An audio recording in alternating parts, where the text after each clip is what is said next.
how do I win? How do I succeed on Etsy in 2024? Or can you succeed? Or is it just too saturated and you can't make it? There's two things that you will need to succeed and to win on Etsy in 2024. And we're going to rip right into it here, guys. The very first thing is this. You need to spend time, whether you're brand new or whether you're up and running and your sales have just flatlined, or your sales have always been just kind of meh, okay, but not great. You need to spend time on doing niche research, because you might be in 3, 4, or 10 different niches, and you don't really know what one is the best, or what one has the most growth potential, or what one do you enjoy working in? Because that's a big one. A lot of people, they'll just pick whatever they're going to sell from what's selling. And they don't think about it like, well, I actually am going to be creating this stuff and I really want to enjoy doing what I'm doing and building this business. So I probably should enjoy it. So I always tell people to look at what you enjoy, whether you're passionate about it or just interested in it. That will help. That will go a long way. Here's how this works. And this is what I mean, and is why it's so important. If you don't do that and you just go after something that you think is a good idea or you assume is a good idea, you might be doing something that is just never going to be a solid business because it doesn't have enough demand. You have to look and see, where do you want to go financially? And for everyone, it's different. It might be, I just want to make an extra $1,000 per month. All right, well, your demand needs to be not as much as the one that wants to make $10,000 per month, or $20,000 or $30,000, whatever it is. Demand on your niche is critical.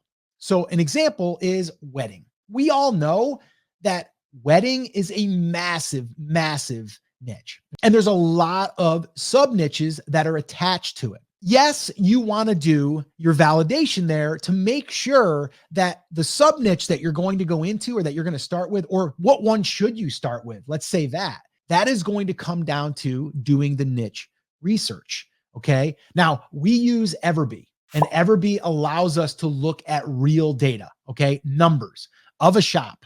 How long have they been in business? How long have they been selling a certain listing? And what listings are doing the best? So I want to see, before I even go and do all this work, is it even worth it to get into this niche? There was a story that was told the other day on a podcast that I was listening to, and I thought it really, really made sense. And it went like this. Imagine that you and your significant other were going to a party. And you were invited to a party, but they said, well, we think we're going to have the party, but we're just not 100% sure. You know, we're probably going to have the party. And let's say that party was 2 hours away. And then your significant other comes up to you and says, hey, we're going to go to that party tonight. Did you call and see if it's happening? You're like, no, it's going to happen. They're going to do it. Are you sure? Yeah, I'm sure. They never cancel. They always have their party. And then you go on that 2-hour trip and you pull up and the lights are off and there's no one there. And you're like, man, we just did a 2-hour trip and they're not doing it. That sucks. And now you're kind of upset and you're frustrated because you spent money on gas or electricity if you have a Tesla. And you're like, wow, I should have probably called. You needed to validate that they were having a party, and I like that because it makes a lot of sense. You don't want to drive. You don't want to do all that work if the party's not happening. Right. And in this case, we're talking about if there's no business being done there, or if there's not enough being done there in this case, why do it in the first place? Right. You're already starting off the wrong way because there's not enough demand there. So you're going to be scraping and clawing to try to just get the sales that you need to get in order to make the money that you're trying to make. The second piece here is very similar to the first one, is product research. This is where, okay, I've got the niche, but now you might be going after the wrong products because there's products that you think will do good, right? You're assuming that they'll do good. No, let's do the research in the very beginning before we ever make the investment with our time. Okay. Because that's what you're investing here, is time. Okay. Yes, money, $100 to get everything set up, probably less than that, right? To do print on demand. But we want to validate that the party's happening. Okay. And in this case, that means the niche, what kind of demand are we looking at? Is it something also that's just trending right now? Is it something that's been around for a while? Second thing is product research. What are the best products to start with that are going to have the highest demand? That's the other thing that I want to look at all the time is what products have the most demand out of the products that I found? And then what ones are going to drive the most traffic over to my shop? Inside of our 1, 2, 3 pod fast track training, we basically teach that. We're like, find 5 products that have high demand, and then you can sell lower demand products in your shop because we're not using them as search demand. We're using those as people that come in. We know they're interested in this, and they're probably going to be interested in this because it's at the checkout, right? It's in the shop as you're walking down an aisle. You're like, oh, that's cool. So we can do that, but we got to make sure that there's enough products that have demand that bring the attention, bring the search volume over. That's the one big mistake I see a lot of sellers making is they go after products that don't have good search. That's the demand. You have to remember, Etsy's a search engine.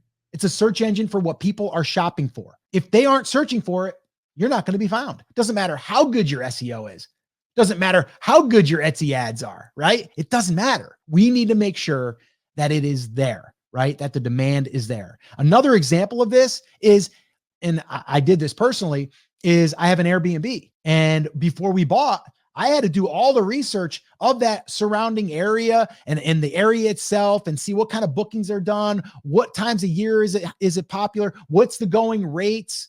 Does this make sense to invest all this money in a home to do Airbnb? I wouldn't just say, I think it's a good area. No, we got to do our research. So it goes with anything. If you're going to be investing time, energy, and money into something, you have to do the research. And it comes down to those 2 things: niche research, product research. And again, if you want help with that, I have videos here on the channel. I'll drop them in the description. But also, Everbee is the tool that I recommend everyone needs when getting started because it is going to help you with the validation. If you want that tool, I'll leave that link in the description and you can go ahead and get access to that. Got to do that product validation and the niche validation. It is so, so critical.